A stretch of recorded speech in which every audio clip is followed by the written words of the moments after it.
A trajectory model at JPL fails to converge. Earth's position is off by a margin no instrument error explains. Within hours, every tracking system confirms the impossible. Earth is no longer bound to the sun, flung into deep space at a speed nothing here can reverse. Temperatures will plummet within days. Sunlight will fade below what any crop can survive. What comes after that is something no one was prepared for. To tear a planet from its home star, the laws of orbital physics dictate a precise mathematical threshold.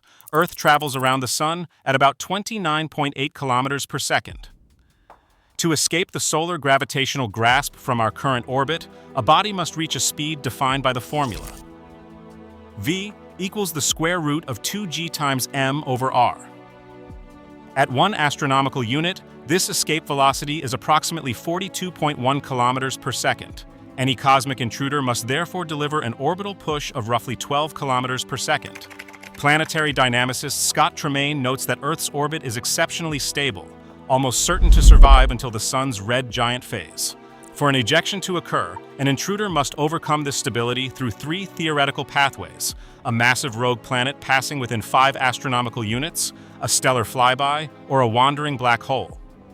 N-body simulations by researchers Nathan Kaib and Sean Raymond show that gravity can easily supply the necessary energy. The barrier to ejection is not whether gravity can achieve it, but the extreme proximity and precise geometry of the encounter itself. The first warning of Earth's departure would not come from a darkening sky, but from silent telemetry. Inside NASA's Jet Propulsion Laboratory, computers processing data from the Deep Space Network register a persistent anomaly. Radio signals from the Voyager probes and New Horizons show a tiny Doppler shift, a mismatch of just millimeters per second.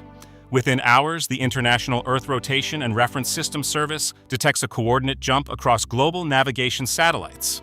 GPS, Galileo, and GLONASS receivers report positioning errors as the planet's reference frame begins to drift. When automated quality control flags trigger at tracking stations worldwide, orbital dynamicists realize this is not a glitch. The mathematical models are failing. Earth is sliding off its calculated path. As space agencies run emergency ephemeris updates, governments are quietly briefed on an irreversible trajectory change. By the 7th day, the crisis moves from silent computer screens into the open sky. The sun, though still present, appears subtly smaller, its familiar warmth noticeably absent from the skin. Daylight takes on a thin, watery quality, casting long, pale shadows even at noon.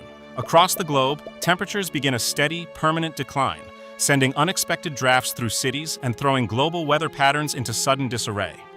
As the physical reality becomes impossible to ignore, public anxiety turns into widespread panic. No longer an abstract mathematical anomaly discussed in closed rooms, the fading light is now visible to everyone. At space agencies, the mission has shifted.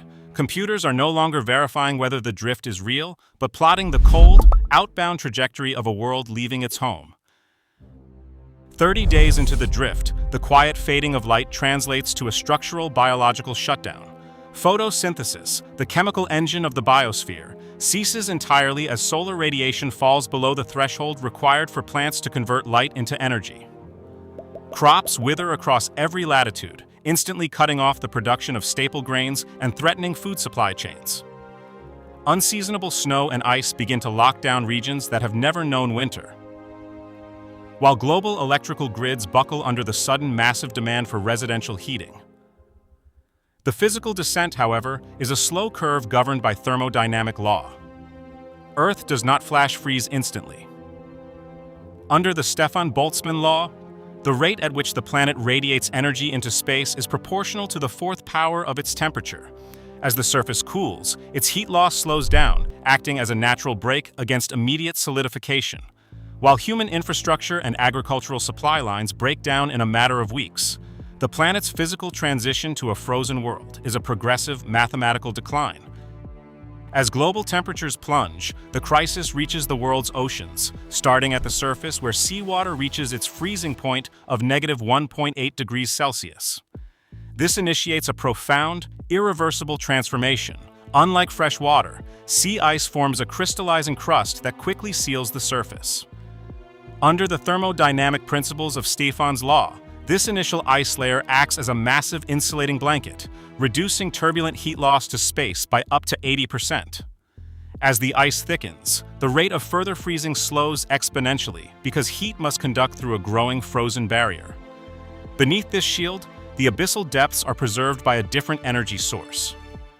Earth's core continues to radiate an internal geothermal heat flux, averaging 0.06 watts per square meter and soaring to over 0.2 watts along tectonic rifts. While the surface world is entombed in a kilometers-thick ice shell, this persistent geothermal warmth ensures that the deep oceans remain liquid for thousands of years, creating a dark, subglacial sanctuary completely cut off from the frozen sky. With the surface rendered uninhabitable, human survival becomes a cold equation of engineering and thermodynamics. Civilization must retreat deep underground into self-contained shelters where temperature and exposure can be artificially controlled. The backbone of these subterranean sanctuaries is continuous baseload power, harvested from nuclear reactors and deep geothermal wells. To support a modest community of 5,000 people, engineers must maintain at least 1.55 megawatts of continuous electrical power. This energy drives high-efficiency LED grow lights, operating at 3 micromoles per joule, to power closed-loop hydroponic farms. HVAC loops must constantly recycle heat and water, recovering energy from the warm LED fixtures while biofilters purify a strictly rationed, protected freshwater supply. Because these resource loops require extraordinary energy, viable refuges can only exist where Earth still yields natural tectonic heat, such as Iceland or volcanic rifts. When calculated globally, this survival math reveals a harsh limit. Even with synchronized high-tech engineering, these underground networks could support a maximum of 10 to 20 million people. Over 99% of the human population would be left behind in the dark. As the frozen surface turns silent, Earth's biosphere undergoes a drastic retreat. Sunlight-driven ecosystems collapse immediately when photosynthesis fails, but life does not end. Deep beneath the kilometers-thick ice sheet, the dark oceans harbor a different kind of survival.